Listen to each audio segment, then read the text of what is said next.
I'm Calvin Chapman with the HGP Sportscast. We begin by telling you tonight that Guyana's WBC Kabofi Super Lightweight and Featherweight title crown winner, Clive the Punisher Atwell, is in need of urgent financial help to undergo critical surgery. Sean Embrack tells us more.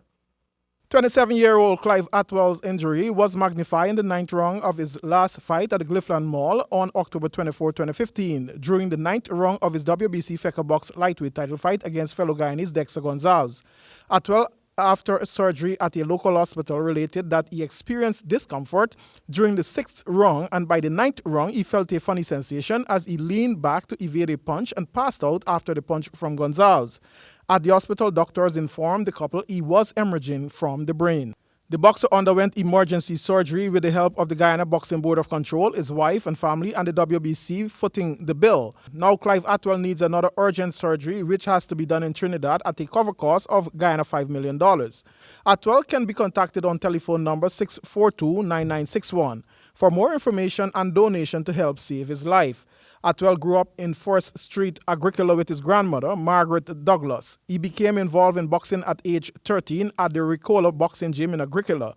He entered professional boxing in 2009 under the watchful eyes of Coach Donald Allison and is now engaged in the biggest fight of his life. Bartikatong pushes for sports development in the region as the mayor, regional chairman, councillors, and other stakeholders engage the director of the National Sports Commission, Christopher Jones. Here's more. The meeting was held on Wednesday, June 8, to discuss a range of issues related to sports in the region. The meeting essentially centered around sports development, ground enhancement, and sports in general. Of course, some of the area touched on included the absence of a youth and sports officer in the region for a number of years. The mayor, in a previous interview, did intimated that Bartica needs an influx of sporting activities, which is vital for sports development. We're here because our intention is to ensure that Bartica benefits from these events. So we're paying keen attention to sports, especially in Georgia, because this is where most of the action occurs. And we're working with the director of sport to take some of these events to Bartica, especially the field events and long distances. So in the future, we're hoping that we can have these attractions here. The lack of facilities and activities in the area of sports give rise to other unwanted activities which can be eliminated. Of course, the region noted the fact that a large number of the young people in the region, Upper Mars and Bartica proper, is that a lot of them are not, by virtue of the absence of these recreational spaces and access to sports, gears, etc., is that they're finding themselves involved in smoking, marijuana, getting involved in gang rapes, a whole host of ills that, of course, they point out that once we can get them occupied meaningfully in sports, will change the current situation that they have in the region. The commission is committed to hiring 2 sports coordinators, which will come from the region, and the administration at the regional and NDC levels is committed to identifying the 2 persons. A commitment was made to the region in terms of hiring two sports organizers, who one will be based in the Upper Mars and the other one will be based in Bartica proper.